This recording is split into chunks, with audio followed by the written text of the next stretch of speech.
What is up? Hey guys, check it out. You know what's coming. Pasta and porn. Sunday evening, November the 20th, pasta and porn. Now, some of you hear the name.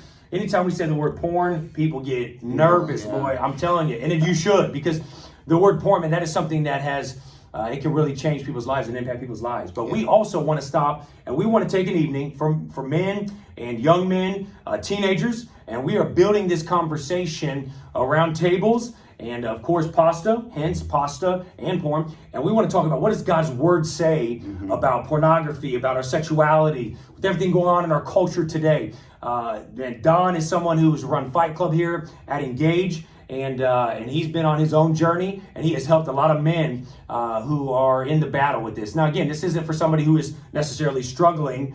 This is us trying to put some boundaries in place, get ahead of the curve. Let's talk about it, because again, just because you aren't willing to have a conversation doesn't mean it's going to go away or that it doesn't exist. So, Don, why do you think this event is so important, pasta and porn?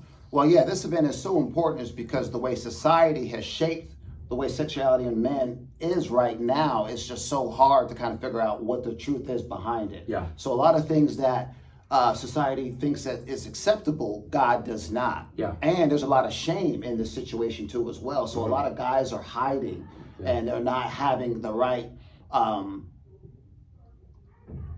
crap, I messed up. Hey, you didn't mess up. I think guys, and we love realness here, right? I think that as men, if we slip up, then we kind of pull ourselves back and think that we're now, hey, we messed up. How catastrophic is this? And not being able to embrace God's grace, to know that as men, we do make mistakes. Yeah. But the goal is to help kind of minimize those mistakes. And I think an event like this, right, would help provide some accountability. Yeah. So that way, because here's one thing I think men always buy into, this lie, is that they're the only ones that struggle. Yeah. Like, most guys aren't going to sit around going, hey man, I struggle with porn, or and most guys aren't going to do that. And that's why this event is a safe place for guys to, if they feel led to share that's up to them, but to also realize in a room that no man is exempt from the tempt. Right. And the enemy is good at what he does. Yeah. And so I think that as men, being able to have an open, gospel-centered, biblical conversation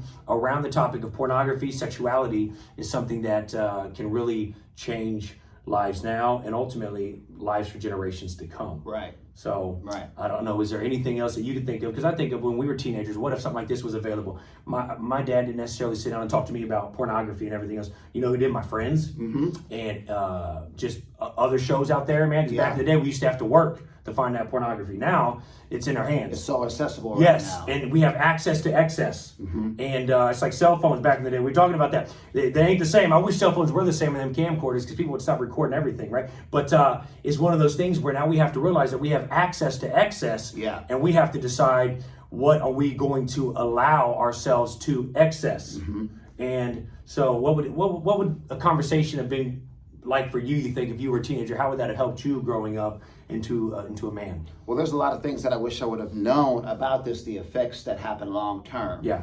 So, I didn't understand about, addictions per se, and how this would affect you and how it would affect your marriage, people that you care about, how it rubs off on your kids and different things like that, and how it just kind of keeps you in bondage, right? So it's something, like I said before, it's very secretive, there's a shame in it.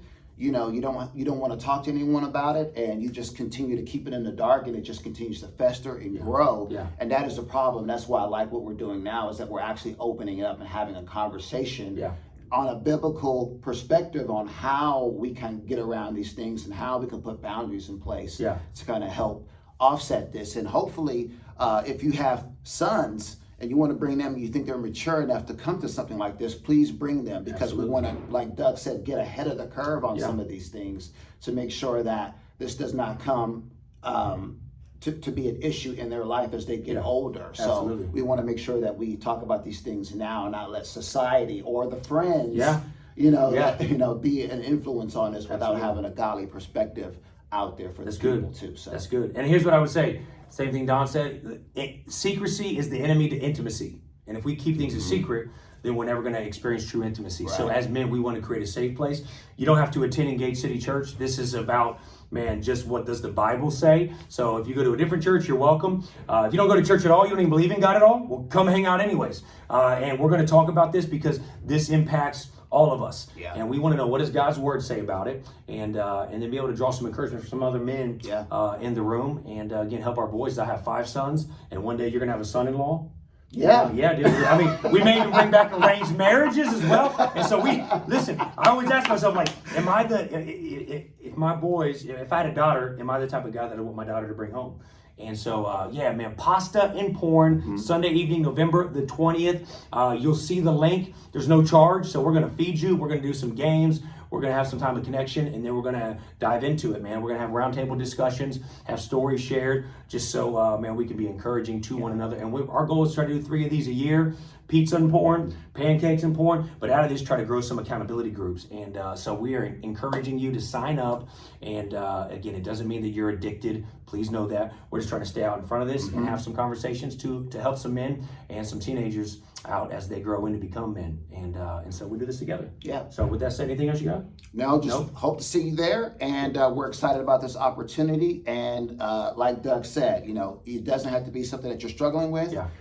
It could be something that you want to get more information. We're going to talk about boundaries. We're going to talk about things that you put in place to help offset this. So we're excited and hope to see you there. Yep, Pasta and Porn, November 20th, 5:15. Sign up. Spots are limited.